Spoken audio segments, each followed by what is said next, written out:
Lynn Cullen live in 1 minute.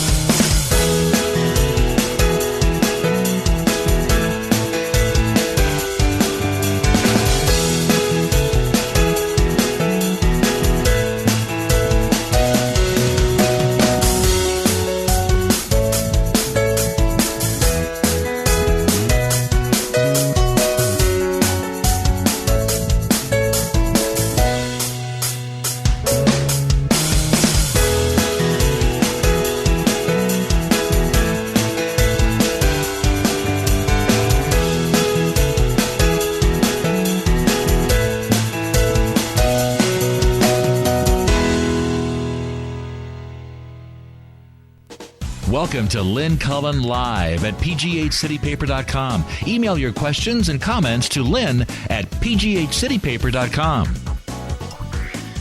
Well, good morning to you. I hope.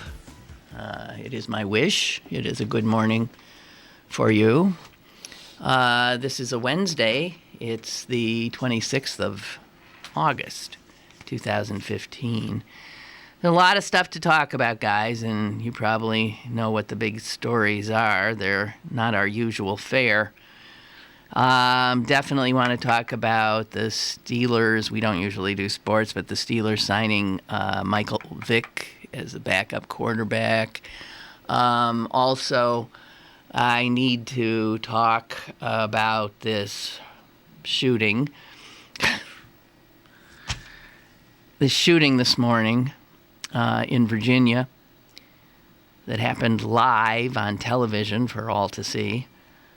And in case you don't know, it was a television reporter, 24-year-old woman, doing a live report at 6:45 this morning. She and her photographer. One of these sort of fluff things about, I don't know. I've heard variously that they were at a water park and or a mall. I'm confused where they were, but they were at some venue and talking up the venue. And she was doing an interview with a woman, and all of a sudden, gunfire, and you see her crumple to the ground. And the camera you see go on its side. Both were dead. And as I said, this played out during a live shot, so an awful lot of people witnessed this. The killer still at large. And coming in, I was listening to the Blowtorch station because the host in the morning is himself also a television reporter, and I assumed he would have some strong reaction. And I don't always agree with him, but he said something I sure as hell agreed with as he headed into his news break. He said, "And you people are so scared of ISIS. Please," he said. What he was saying is the real threat in this country is from other Americans. And it has nothing to do with religious extremism.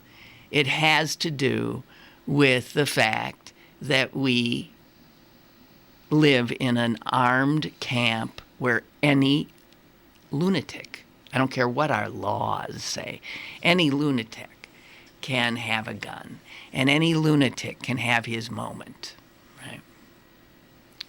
And this is what we have created. So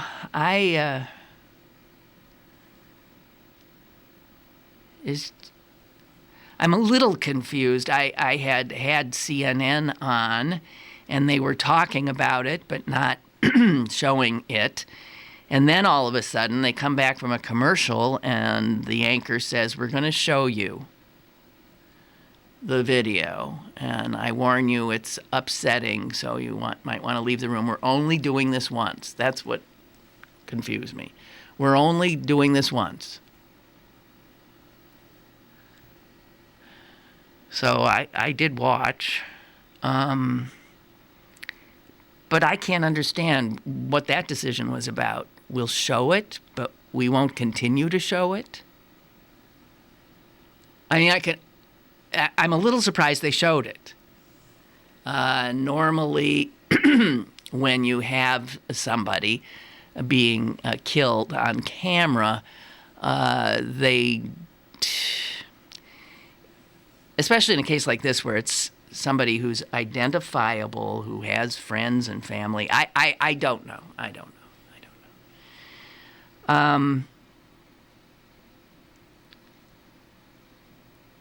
So, I mean, we're not safe. That's true. We're not safe anywhere. You're not going to see television stations hiring security to secure every reporter they send out. It's just, I don't know what to say. I don't know what to say. I'm so sick of it. I'm so sick of it. And as I was driving here, I was thinking, what would it take? What would it take for us to agree to turn this gun-loving culture around? What would it take? Obviously, if Newtown didn't do it, and theater shootings don't do it, and I mean these mass shootings don't do it, it's impossible, I guess. That's what we've thrown up our hands. But the real problem is the National Rifle Association and the hold it has, the sort of I don't know if extortive is a word, but the hold it has on state legislators and members of Congress. The very clear understanding that if they vote for any common sense approach to starting the long haul of getting some semblance of control of these lethal weapons, that's what it would take. So it takes courage on the part of politicians more than anything, I think,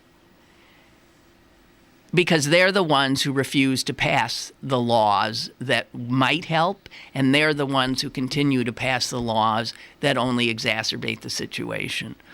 Or if it won't take them, then it takes the voter to, if you want to have a litmus test, the litmus test is you only vote for somebody who absolutely says, I will tell the NRA to get you know what. I will not take my marching orders from the NRA. I don't know. You know, these are just two more. It doesn't even rise to the level of mass shooting. It's a wonder we're even paying attention. We're only paying attention because there's a new little wrinkle. A new little wrinkle on it. Someone killed a reporter on live TV, and not a reporter who was doing a heavy-duty story in a war zone. No, this was just a reporter doing some soft news kind of stuff I did when I started, and actually when I ended my career. The lighter fare. Unbelievable.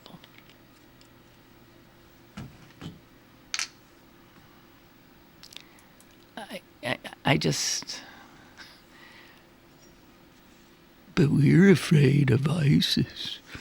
We're more afraid someone's going to come and behead us or something, huh? Really?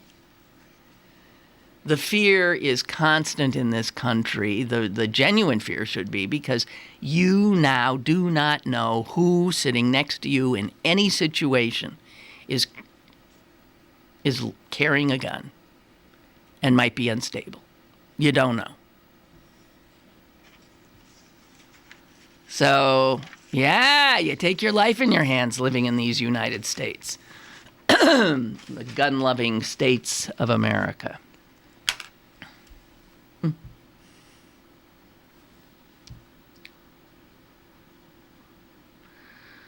So, trying to remember what story this pulls everybody off of on the national scene. CNN will be on this all. One of their own, you know. I mean, a reporter, just like me. Anytime we can relate to it, right, we get freaked out anew. Trying to remember what story. Oh, they might have knocked Trump out of the CNN's eyesight for just 1 second. We're ridiculous. This is a ridiculous nation. Trump, that's a sign of our ridiculousness. The gun carnage, a sign of our ridiculousness. We don't even pay attention to it. I mean, I don't know how many people were killed in and around Pittsburgh in the last 24 hours by a gun. I mean, usually somebody, anybody, but we don't pay attention to that. Especially if they're black. Okay. If you have anything on that, what's there to say? But if you do, feel free.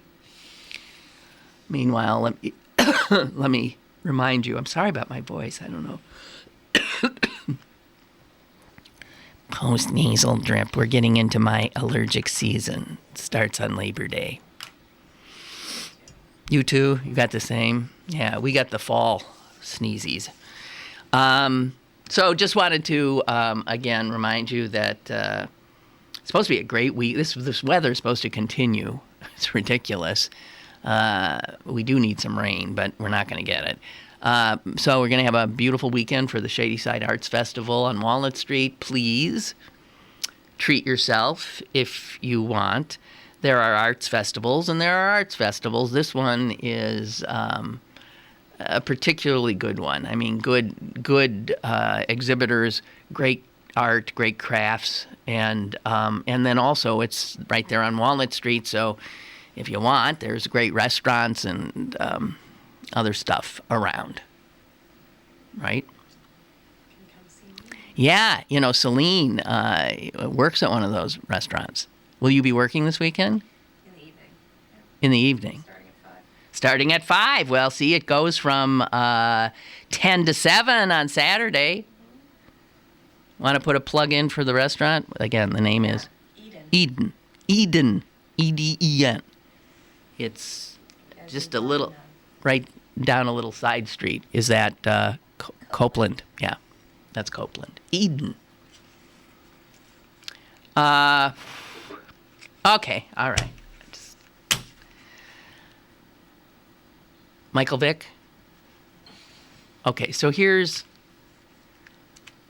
is the kind of story that, you know, if I were on radio, this story'd be going 24/7. There'd be screaming, freaked out people. There'd be on both sides. It'd be, I mean, this is a talk radio host dream story.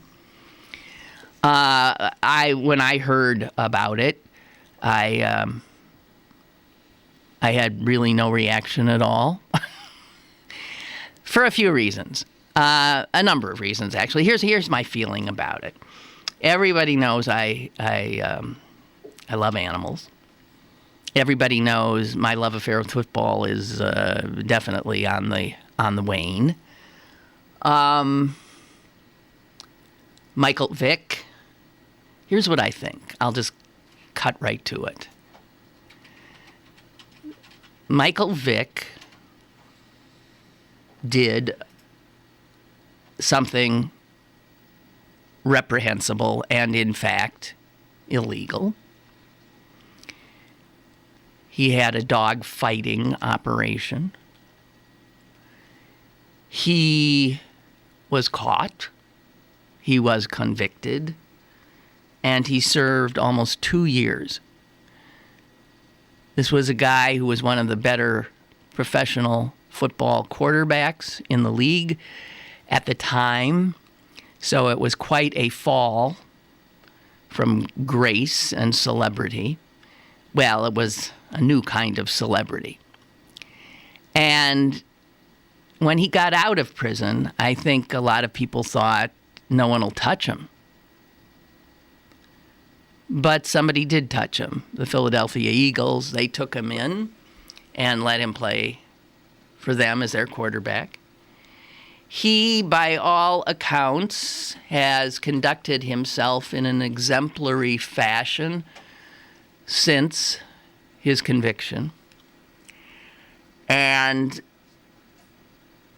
has in fact worked pretty hard to help animals in all kinds of ways, on a legislative scale, and also doing a lot of volunteerish kind of work, lending his celebrity, okay?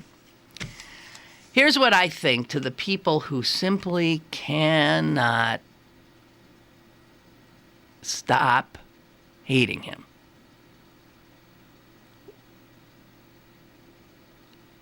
What is somebody supposed to do once they have been punished, as our society punishes them? And then when they come out, so many people still think you're supposed to keep punishing them. I don't. He paid the price. He served his time. He has led, as I said. He hasn't harmed a fly, as far as I know, since.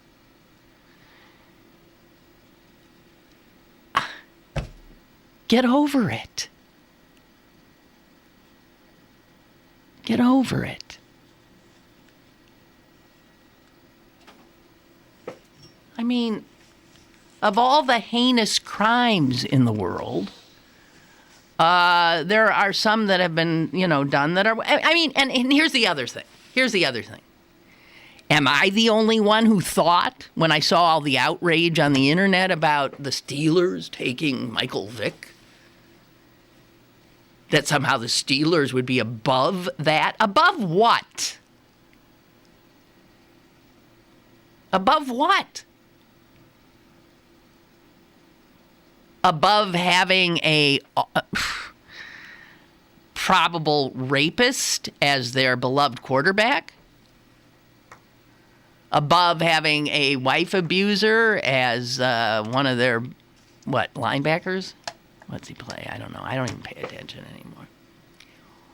Come on.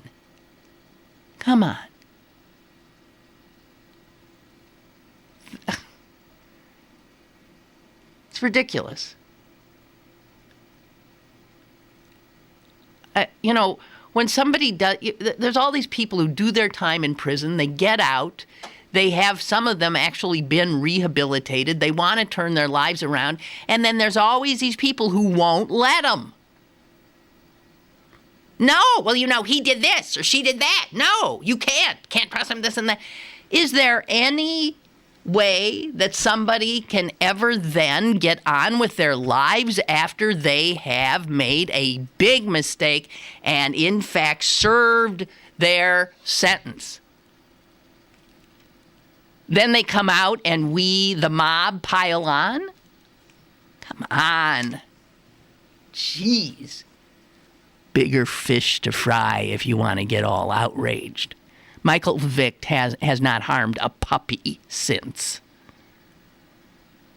By all accounts, everybody who knows Michael Vick, correct me if I'm wrong, says he's one of the nicest guys they'd ever want to know. He's good in the locker room. He's a team leader. He's this, he's that. He's learned his lesson. He's grown. Fine guy, fine family man, fine father. All right.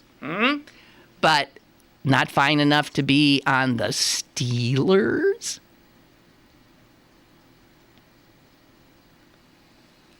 Ben Roethlisberger, ladies and gentlemen. Ben Roethlisberger. Our hero.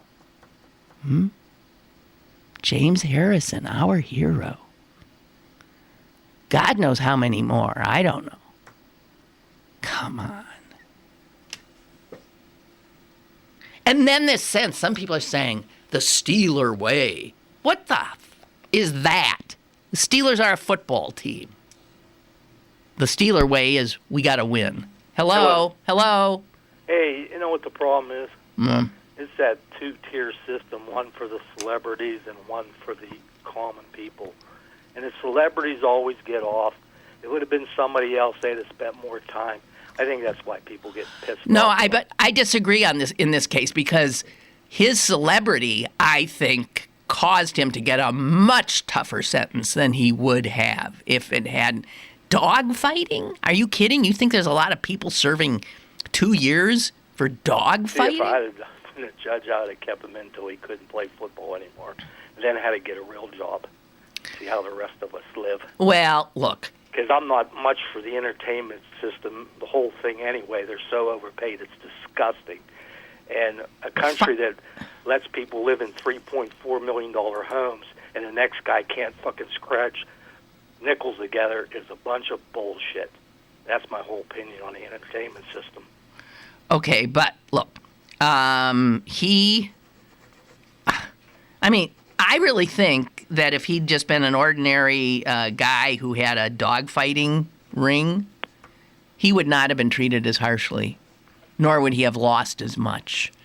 I mean, Vick had a fall from way up to way down, and he did it. He took the fall. He did it with a measure of, and he came back and worked his tail off, and I frankly give him credit. Well, I'm not going to hate on him because he happens to be talented in a way that in our culture gives him access to a bunch of money. no, that's true. He entertains a lot of people with his, I guess. Well, two things we spend too much money on is entertainment and the military. Okay, well, that's pretty much all we're about anymore. Yeah. That's it. And people just want to be entertained. That's all it is. Anything else, just entertain me. I don't want to be bored. Mm-hmm. Okay, you. All right. Okay. Bye. We'll Bye. see ya. Bye. I, for one, say to Michael Vick, welcome to Pittsburgh, and pay no attention to the people who just love to not let go of their rage. Welcome. I don't really care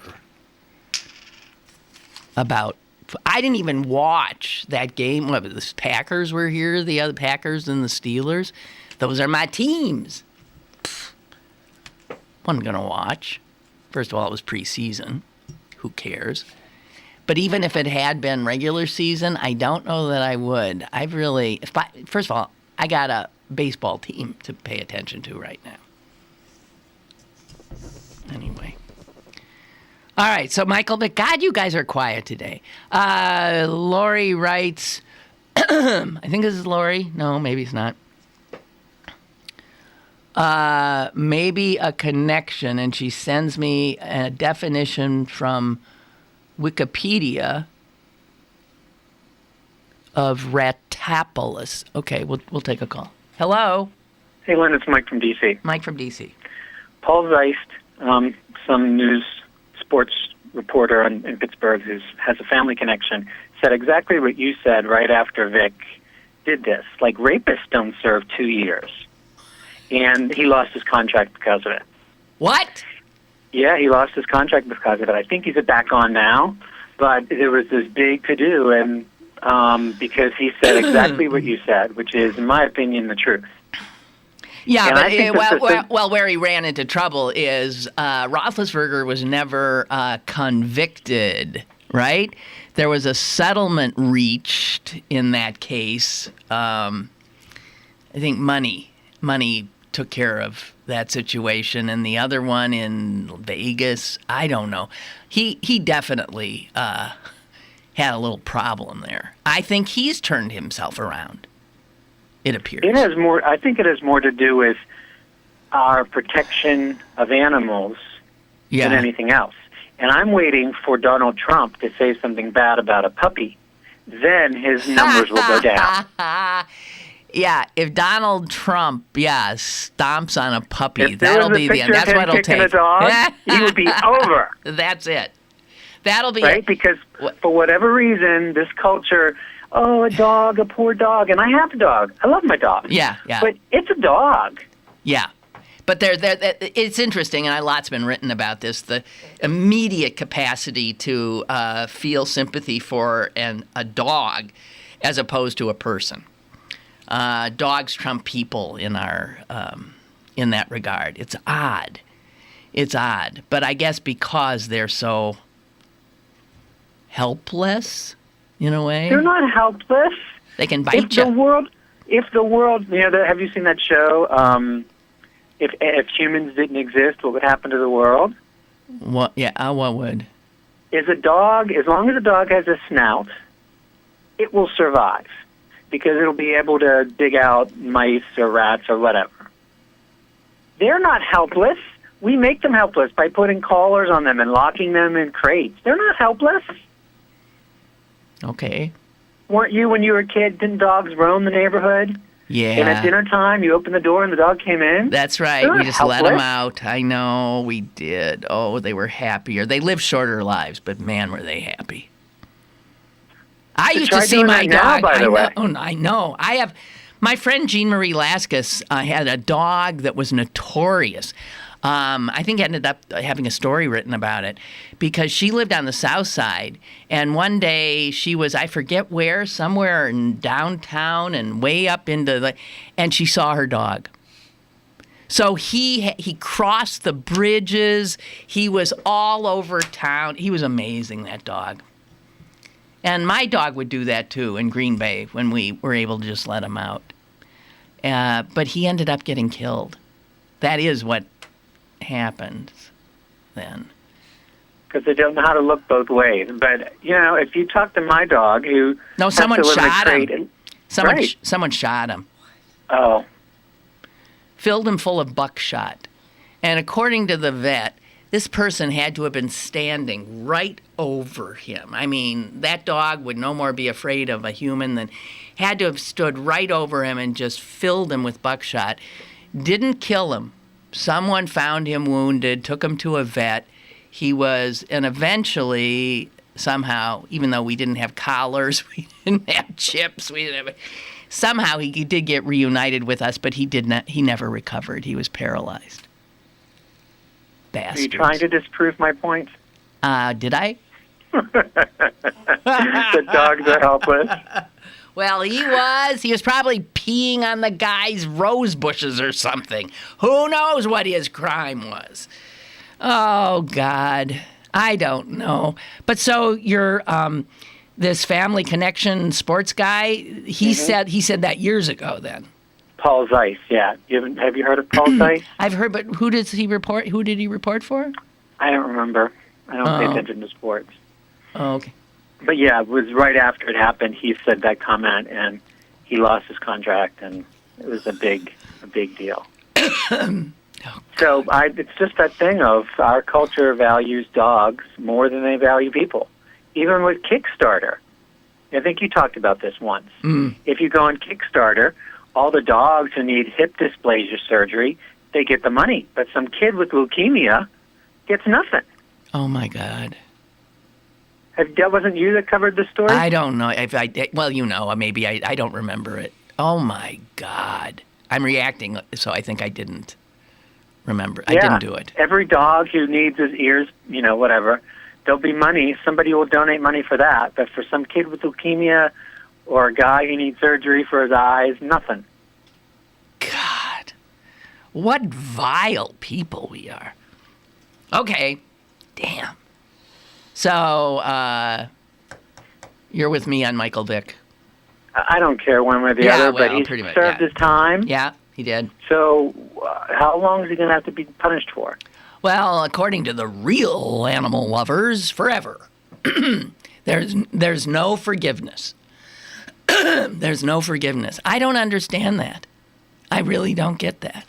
I don't get that in a lot of ways. Somebody serves their time, let them move on. And he's also still paying now. You think he's going to get the same money from the Steelers now that he would have gotten had he not been in prison for this horrible thing before? No. You think when he doesn't come out on the field, there aren't going to be people booing him? Yeah, no. I mean, he's still paying every time he goes to the grocery store. Yeah. There's some little old lady who's giving him the evil eye. I know. It's true. There are people who just never forget and never forgive. God forbid you should leave a dog in a car on a cool afternoon in the shade. People call ASPCA. It's crazy. Yeah, don't leave a dog. Yeah, but don't leave a dog in a car. But that issue makes people go berserk. Yeah. Whereas a homeless person with no place. Yeah, right. I got you. Or even if you want to stay with the dog story, people care about that issue, and I'll get 10 Facebook hits about don't leave a dog in a car. But how many dogs are killed every day in shelters because you went out and bought Fifey, who's a purebred, and spent thousands of dollars on him when you could have gone to the, I'm totally in agreement there. I'm sorry, and a lot of my friends have purebred dogs. I do not get it. When there's animals. Yeah. And my vet said, my dog's from the shelter. My vet said, anytime you get a purebred dog, anytime she gets a purebred dog, she automatically treats it for a litany of diseases. Right. Because chances are a purebred dog who's bred around all of their other same breed are going to have these issues. Right. So you're not getting a healthier dog. No, even you're a dog not. that was treated more humanely. You're just getting one that you can say, oh, this is a border collie. Yes, this is my Labradoodle. Oh, I actually had somebody text, oh, what a cute dog. What is this? And they said, it's a mutt. I said, as in Labradoodle? And they said, yeah. I said, that's what it was. It was a Labradoodle. And you can't pass a Labradoodle off as a mutt unless you got it from the shelter. Jeez, God. No, that's a designer dog. That's even almost worse. I don't get it. All those marvelous animals in need of homes, and I don't get it. When I was walking my dog the other day, this guy said to people he was walking with, and never get a dog from a shelter because you don't know how it was raised. And we walked right by as he said it, and I said, my dog, Kipper, sit, sing. And Kipper sang because he sings. And I said, this dog's from a shelter. Come on, Kipper. And the people were all looking at me like, what did you just do?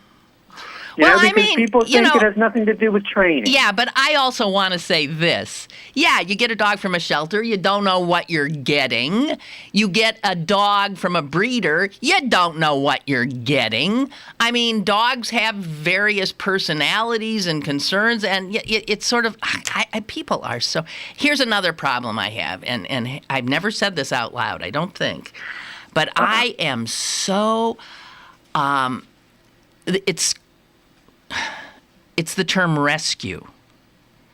It's calling these dogs from the pound or shelters a rescue dog.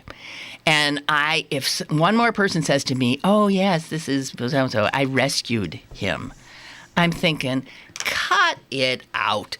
Jeez, you want a hero medal now? Shall I pin a hero medal on you? Because now there's some, you're a hero because you went to the pound and rescued your dog. I mean, why do we have to pat ourselves on the back? It's a dog you got. You don't get to think you're a friggin' hero because you went to the Humane Society. That's new. They didn't... Every dog I ever had was from a pound. They didn't start being called rescue till the last one. What the heck? Did you rescue him? And if I'm in a feisty mood, I'll say no. He rescued me. From the pound. Yeah, or right. I got him from the pound. What kind of crap is that? Give me a break. We are so This I'm makes sure. me sick. I bet it's related to the other issue that What? Why we care about dogs more than we care about people is because dogs make me feel good, like I did something. No matter how shitty of a person I am, my dog loves me, and I did something good by rescuing the dog. See, I'm not that bad. I guess. And I know most people don't mean it that way because that's just the term that is now used. But if you think about it, it's ridiculous self-aggrandizement. It's a term that didn't used to exist. It's a dog I got from the pound. There were rescue groups, too. I don't know if you guys have them there like we have here. Oh, sure. And what they do at the pound is they go and rescue all the dogs that anybody will want. Yeah. And then when I wanted a dog, all that were at the pound were pit bulls. Pit bull mixes, right. Pit bull mixes or dogs that were 90. Yeah. So I had to go to a rescue and pass this litany of tests to prove that I was a suitable owner for the dog. Yeah. One group didn't want to give me a dog because I didn't have a fence in my backyard. Another group was because some days the dog would have to stay in the crate for 8 hours. Can't you hire a dog walker? Would that they cared so much about the home life of God knows how many millions of American children. Right. And if I was taking the dog and selling it using it at my Chinese restaurant, right, because I guess that's their fear, would I say, oh, I don't have a yard? Yeah, right, exactly. And would I pay $300 for 40 pounds worth of meat? You know what I mean? Because here, that's what they do. They kidnap the dog, and then you have to prove that they hold it for ransom, right? That you're not going to pay $40 to eat it. Right. Oh, God. And then the people who adopt it, who are watching it until it's permanent owner. They have another word for permanent. Permanent owner finds them. Yes. Then they get to feel like they're doing something good for the world by fostering these dogs. It's people with low self-esteem trying to make themselves feel better. Well, but some of those people who foster do a good deed, don't they? Well, I couldn't foster because I couldn't bring an animal into my life and then let it go. I'd be what's called a failed foster because I'd just become a hoarder. I would just keep them. I wouldn't be able to let them go. I think people who can serve that purpose and then let them go are doing something. I know the term you're thinking of is they found their forever home. Forever home, that's right. Kipper, my dog's name is Kipper. He's in his forever home Yes, now. Kipper, and Kipper's a lucky guy. But, and so are my cats. They found a forever home. Anyone who finds me or most of my friends and finds their forever home, those are lucky animals, without a doubt. And I don't have... Unless I die. Yeah, and then, they're right back where they started. He's going somewhere else. All right. Okay. Well, have a good day. Yeah, you too. Thanks, Mike. Bye. Yeah, please. Oh. It's so true. I rescued him. Dogs rescue us more than we rescue them. Let's be clear about that. They rescue us from our self-absorption. They maybe rescue us from our loneliness. They rescue us from whatever. But, oh, yeah, come here and I rescue little Peepee here. Yeah, well, we'll see if, President Hollande can pin something on your polo shirt while he's at it. Yeah, we'll get the Legion of Merit. Wow, you're something. You rescued that mutt? Wow, you're a special person. I think it started I think it started when the I'm remembering like actors and actresses starting to go to pounds and then saying that they were rescuing these and you should. I think it was more like that. Whatever. I mean, it worked. And if. What? Sarah McLachlan. Remember those horrifying commercials? Oh, please. Oh. And they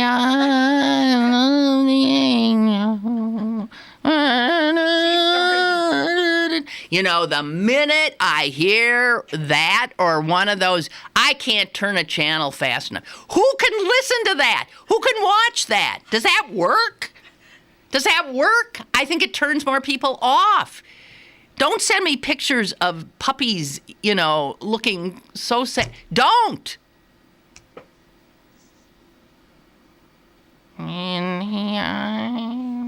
Is that who that is? That one? Oh my God. Okay, so anyway, to this Wikipedia thing that someone sent me. I'm not sure what this is about, but they say maybe a connection. What? A connection between Michael Vick and the shooting of the poor TV crew today. And it's the definition of ratopolis, R-A-T-opolis. Ratopolis is a 1973 sociology film. Do you know about it? Sociology film that shows the connection between environment and social conditions. The film shows a controlled study of a small colony of brown rats in a fixed environment. At first, when the rat colony has enough resources and space, the rats breed and their behavior is perfectly wondrously rat-like. Later, as space becomes more restricted and food becomes more limited, the rat colony starts to display unexpected, complex, and disturbing behavior. The film, unsettling analogies and behaviors have implications for not only animals, but humans as well. Okay, I don't know what you're exactly, why that came into the mix. But, sure. I mean, we are impacted by our environment. If you're saying if we live in a gun-crazy celebrity culture, you can see how an unhinged mind would say, hey, I'm going to kill some reporter who's on live TV, and that's something I haven't seen before, right? And I'll become a hero or a person whose name will be known, and I'll get my picture all over the nightly news, as this guy will, however grainy it may be.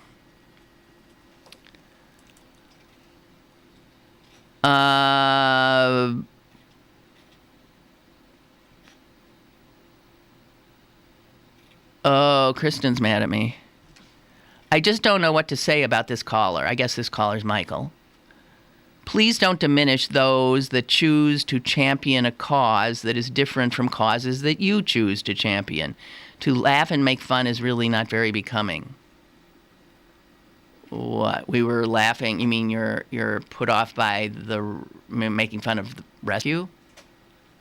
I'm not making fun of the act. As a matter of fact, I'm always saying people need to do it. I get mad at people who do the pedigrees. I don't get mad, as I said, some of my best friends. It's not a choice I would make. But the term rescue annoys me. And I've never said it out loud before, and I'm just saying it. I'm putting it out there. If you stop and think about it, what a self-aggrandizing term. On the other hand, from the animal friends kind of point of view, it's brilliant marketing. Because you can be a hero. You can rescue this animal. and take it to its forever home. All that verbiage I can see works. That rather than, oh, I went to the pound and I got a mutt. No, you went to the pound and you rescued so-and-so. So in that regard, yes, I think it has made going to the pound something that people maybe who didn't used to want to do it would do it. But, I mean, I'm not disagreeing with people who love... I love animals. But my choices are mutts at pounds, or any dog in a pound. Because those are the ones most at risk and most in need. And, yeah, well, I don't know what else to say. Celine knows what I'm supposed to say. She just went like this to me. Giving away my secrets, Lynn. The Shady Side Arts Festival. Don't talk about it. It's a secret. On Walnut Street. I shouldn't talk about it?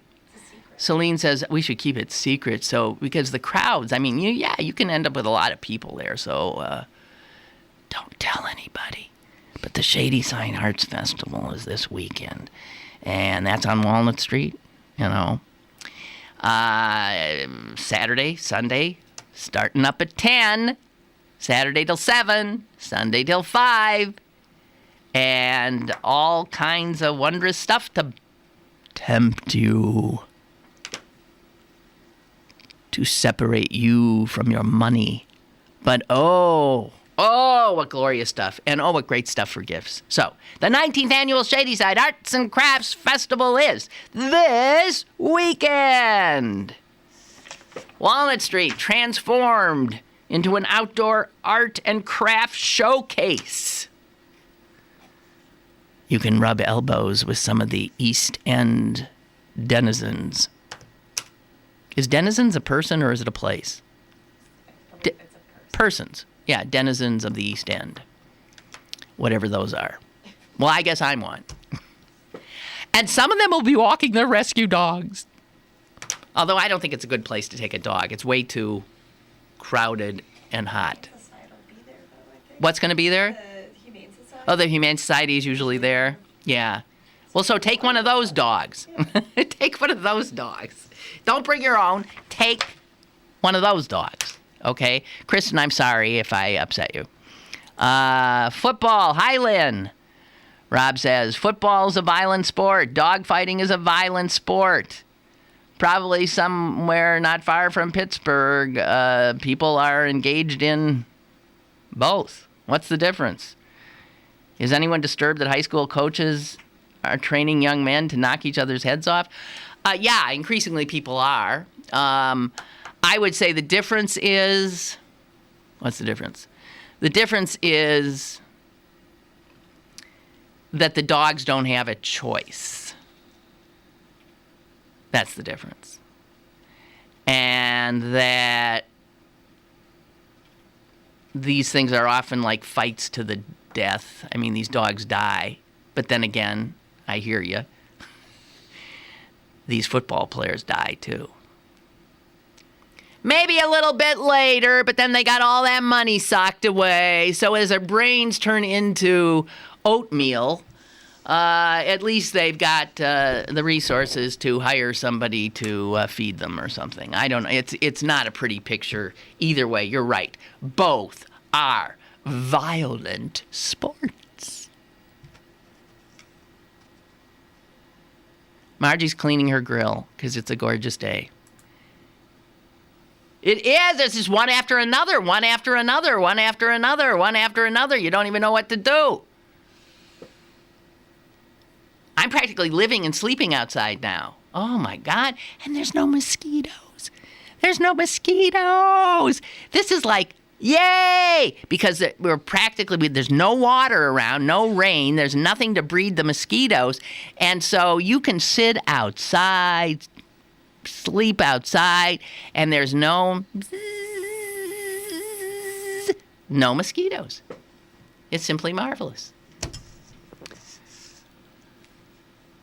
Is this show weird today? It is, but why? What happened? I thought I saw the mayor walking his dog yesterday.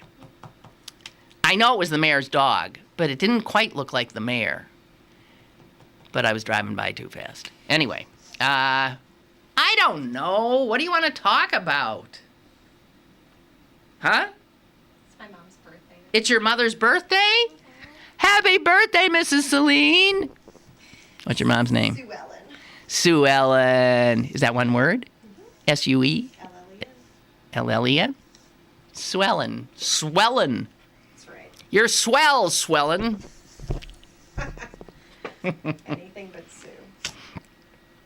You know, my sister's like that too. Anything but Sue. Don't call her Sue. She gets pissed off. Really. We got a call? It's probably some lost soul. I knew it! I knew it! It's some lost soul. Oh, hey, here's something I usually don't learn stuff from a cartoon, but I did today. Rob Rogers has a cartoon, one of his Brood on Grant, with the, in the diner.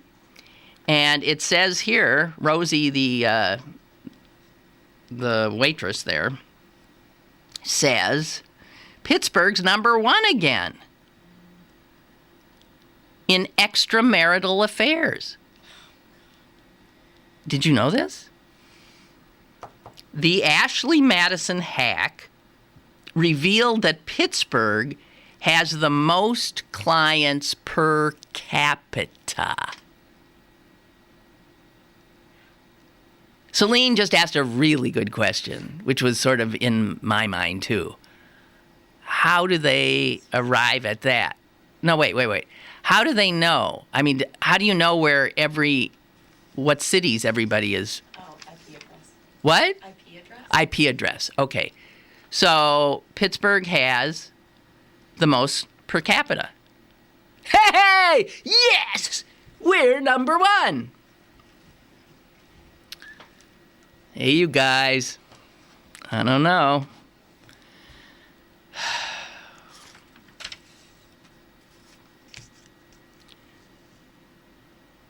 How to be naked in public.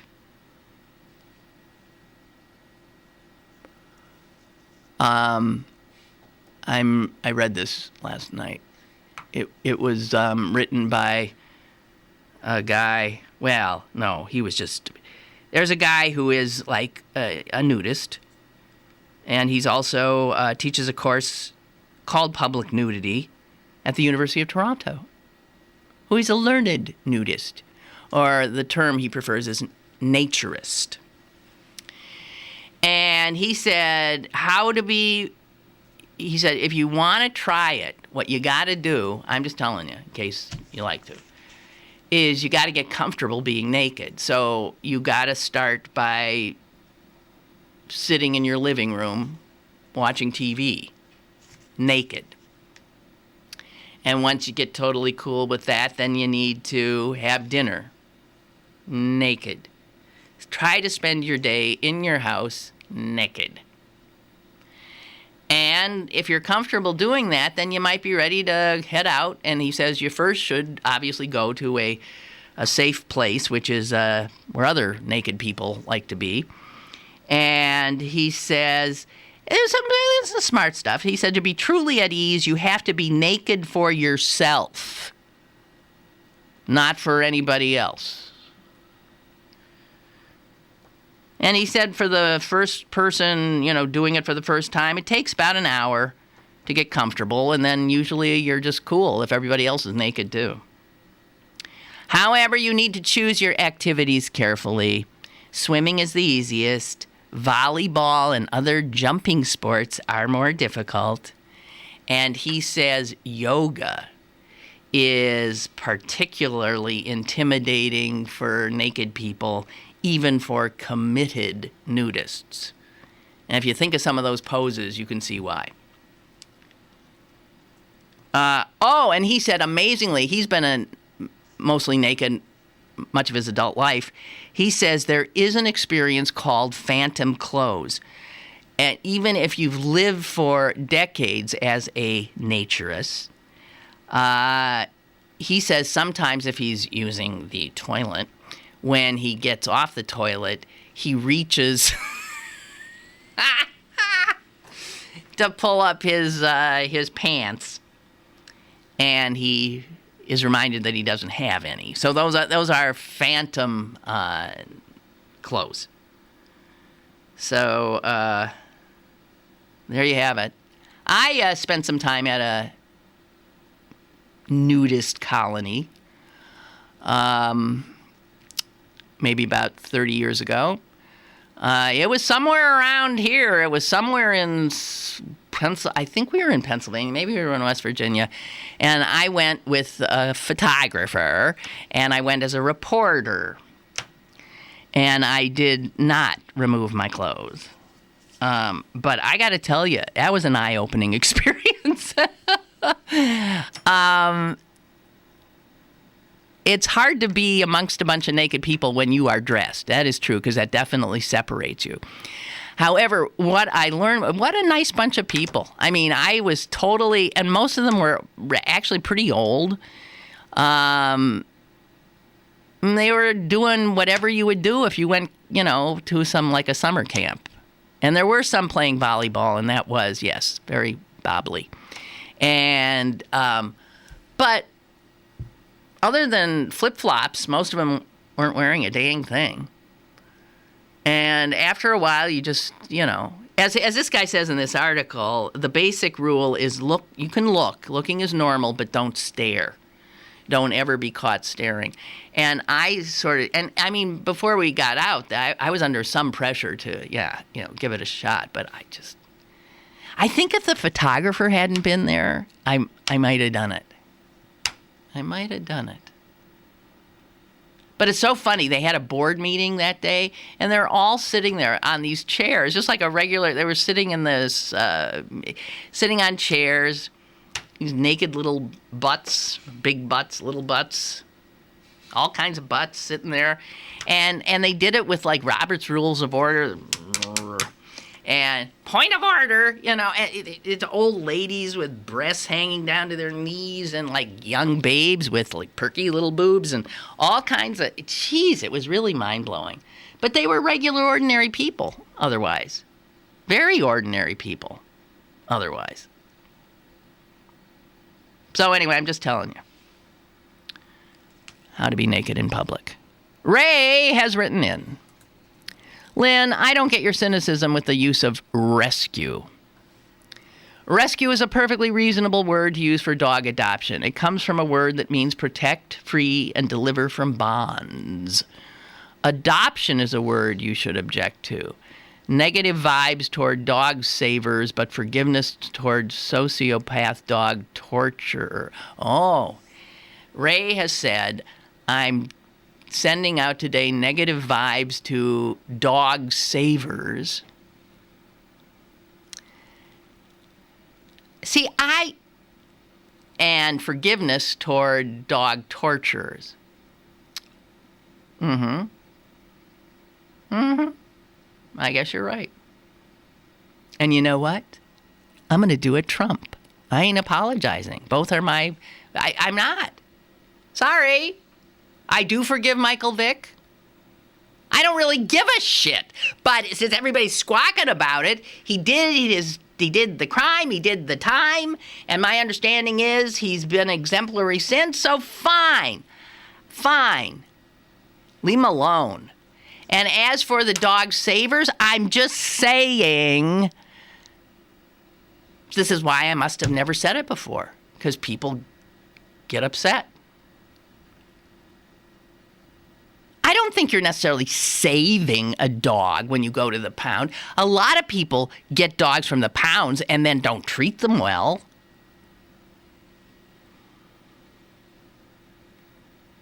I'm just saying, if there's dogs around and they're at the pound, why would you travel to Timbuktu to get some fancy schmancy pedigree who's going to have hip dysplasia in 6 years?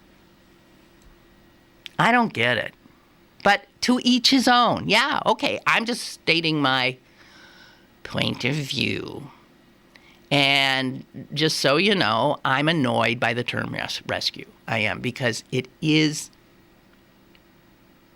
I don't think people should be necessarily patted on the back for going to get a dog.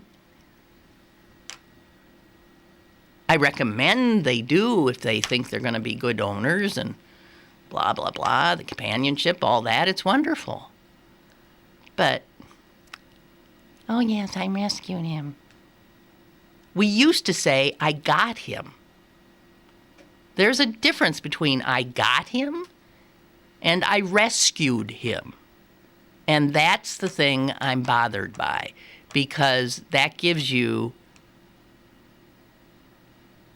bragging rights, I guess. But then I'm saying I think people should have bragging rights for going to the pound as opposed to I don't know. Sorry, I seem to have annoyed absolutely everybody today.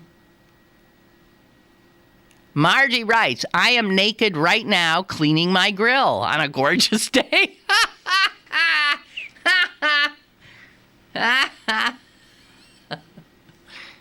Well, I hope you have some suntan lotion on.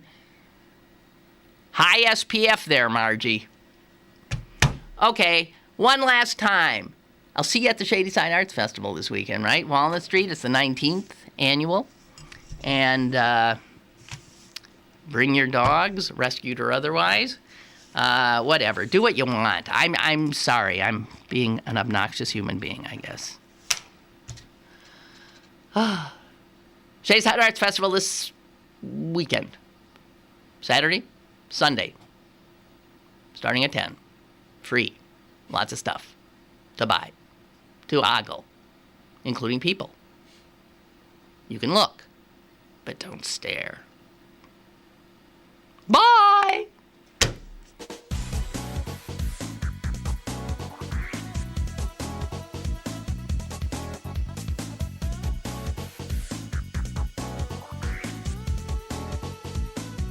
Lynn Cullen Live, Monday through Friday from 10 a.m. to 11 a.m. and archived at pghcitypaper.com. The opinions expressed on Lynn Cullen Live are those of the host and do not necessarily reflect the viewpoints of Pittsburgh City Paper, Steel City Media, and its advertisers.